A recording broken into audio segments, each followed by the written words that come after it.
Bonsoir Christophe Guilluy. Bonsoir. Vous êtes géographe, vous travaillez depuis 20 ans sur les classes populaires. Vous êtes celui qui a théorisé la France périphérique dans d'anciens ouvrages. Et là, vous en publiez un nouveau, No Society, sous-titré « La fin de la classe moyenne occidentale ». C'est chez Flammarion. Vous soutenez donc que les classes moyennes ont disparu. Est-ce que vous pouvez nous décrire la classe moyenne dont vous parlez ? Oui, alors la classe moyenne, telle qu'on l'entendait avant, c'était un peu tout le monde. Hein. C'était les 2 Français sur 3 de Giscard. L'idée, c'était qu'effectivement, un ouvrier, comme un employé, comme un cadre, était effectivement intégré. Intégré comment ? Intégré économiquement, intégré socialement, donc intégré politiquement. Et on avait finalement ce cercle vertueux d'une économie qui intègre, et puis des gens aussi qui s'intègrent aussi par la politique, par le culturel. Et aujourd'hui, ce qui dysfonctionne finalement, c'est que ce socle de la classe moyenne, parce que je parle essentiellement des catégories populaires, qui sont majoritaires, il faut quand même le rappeler, ouvriers, employés, c'est quand même la majorité de la population. Si j'y ajoute les paysans, les petits indépendants, mais aussi les jeunes issus de ces catégories, les retraités issus de ces catégories, on a la majorité de la population française, mais aussi américaine et européenne. Vous dites que ces classes moyennes dont on parle finalement aujourd'hui, c'est plus celles qu'on imaginait avant et on parle quasiment des classes supérieures. Oui, c'est assez frappant. Quand on parle de classe moyenne, quand le politique parle de classe moyenne, en général, il nous parle des catégories supérieures. Alors, les catégories supérieures sont celles encore qui vont pas trop mal, donc c'est assez intéressant parce que ça vous permet de dire finalement... le système économique ne marche pas si mal. La preuve, les classes moyennes s'en sortent pas mal dans la mondialisation. La réalité, c'est que finalement, aujourd'hui, ce concept, il s'est vidé de sa substance.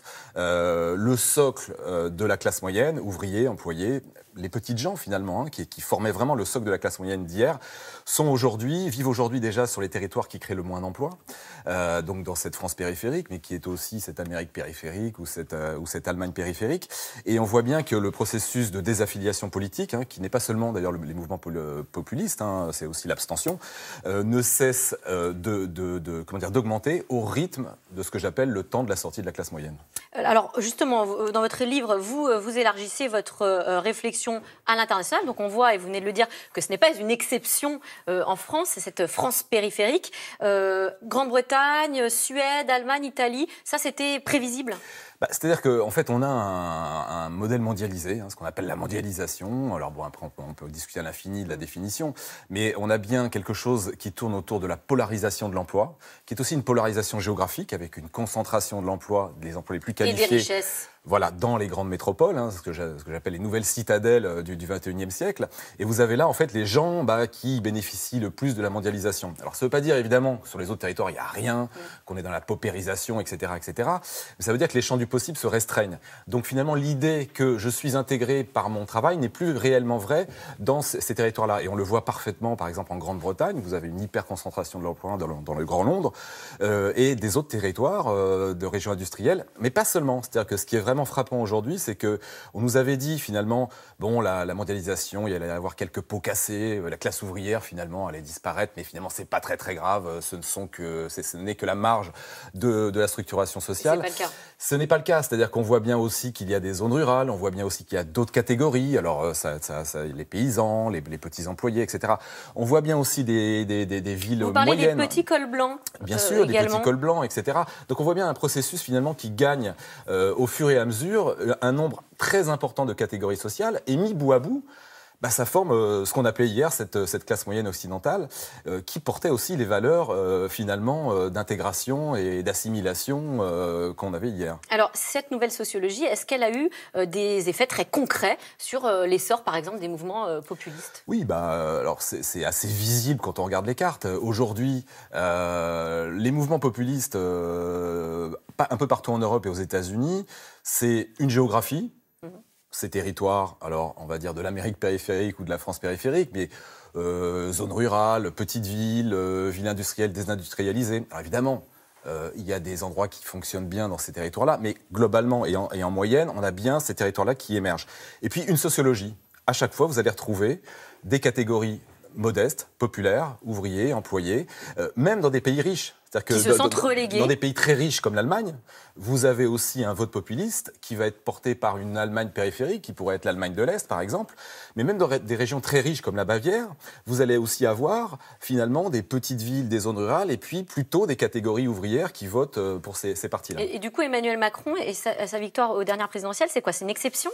Alors Emmanuel Macron, finalement, il est élu. Alors déjà, la géographie de Macron, elle est assez frappante. C'est-à-dire que, évidemment, déjà, les grandes métropoles, pas seulement, mais beaucoup, parce qu'il fait quand même des scores de maréchal soviétique dans toutes les grandes métropoles françaises. Il est élu par, finalement, effectivement, les gagnants, hein, les winners, mais pas seulement. Ce qui est vraiment frappant, c'est que Macron, il est d'abord élu par, j'allais dire, d'abord les retraités, et puis aussi les fonctionnaires qui ont voté très massivement et majoritairement Macron. Donc on voit bien que ce sont les catégories gagnantes, mais aussi protégées, qui ont fait l'élection de Macron. Et dans votre livre, justement, vous dites que ces catégories protégées, il faut continuer à les protéger, sinon ce serait suicidaire de les abandonner. Ce qui se passe aujourd'hui, c'est qu'on voit bien que ce sont les deux catégories qui sont plutôt ciblées par les réformes du gouvernement. Des retraités, des fonctionnaires. Et oui, c'est-à-dire que quand vous commencez à attaquer les catégories protégées, ça devient très très compliqué. C'est quoi le risque? Le risque, c'est de voir ces catégories, par exemple, comme on le voit très bien par exemple en Grande-Bretagne. En Grande-Bretagne, les retraités, précisément parce qu'il n'y avait pas d'État-providence, ou très peu, ou un État-providence très très faible, ont voté le Brexit. Ce qui n'est pas le cas du tout en France, où l'État-providence est encore important. Donc on voit bien qu'il y a un risque très très fort. Qu'est-ce qui se passe si Macron perd leur soutien ? Aujourd'hui, si vous avez réellement un processus de fragilisation des dernières catégories, on va dire héritières de cette classe moyenne, alors oui, il y a un grand risque de basculement ou vers des partis populistes ou alors vers une désaffiliation totale, une abstention généralisée. Vous dites personne n'ose dire que la fête est finie, on se rassure comme on peut, mais la situation est explosive. Oui, bien sûr, on danse sur un volcan, c'est vraiment le cas. Alors, on parle justement de la montée des populismes, on sait aussi qu'elle est liée à la question migratoire. En France, on a longtemps misé sur l'assimilation, ça fonctionne ? Alors, ce qui est vraiment frappant, c'est que on discute, il y a des débats byzantins sur le modèle français, le multiculturalisme, etc. Est-ce que le modèle républicain français est encore pertinent, etc. Bon, ce sont des débats très intéressants. Sauf que quand on regarde à l'étranger, on se rend compte qu'il y a exactement les mêmes débats. Vous avez les mêmes débats aux États-Unis, vous avez les mêmes débats en Allemagne.